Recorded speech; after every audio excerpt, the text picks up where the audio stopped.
नमस्कार. आज मी बनवणार आहे शेपूचक्याची हाटीव भाजी आणि त्यासाठी मी घेतले आहेत 4 हिरव्या मिरच्या आणि लसूण. हे बारीक करून घ्यायचं आहे आपल्याला आणि याला शिजवून घ्यायचं आहे कढईमधून थोडा वेळ. तुम्ही पाहू शकता मी चिरून घेतले आहे शेपूचक्का आणि यामध्ये घातलेले आहे मूग डाळ. आता याला एक शिट्टी करून घ्यायची आहे आपल्याला. गॅसवरती कढई ठेवली आहे. गॅस गरम झालेला आहे. यामध्ये घालूया थोडीशी मोहरी, यामध्ये घालूया जिरं, हिरवी मिरची आणि लसूण. आपण हे मिक्सर मधून बारीक करून घेतलेला आहे शेपूचक्का. यामध्ये घालूया थोडंसं बेसन पीठ 1 चमचाभर. आता यामध्ये घालूया हे मिक्सर मधून बारीक केलेला शेपूचक्का, हे तळून घेतलेले शेंगदाणे आणि ही घालूया डाळ. आपण पालक शिजतानाच कुकरमध्ये घेतली.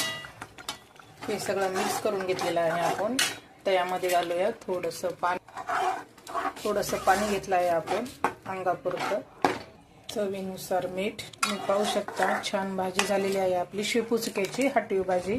याला 2 मिनिटं आता मीडियम गॅसवरती ठेवूया. छान अशी आपली भाजी शिजली आहे आणि झाली पण आहे. तुम्ही पाहू शकता भाकरीसोबत खूप छान लागते ही भाजी. अशा छान छान रेसिपींसाठी लाईक करा, फॉलो करा. थँक्यू.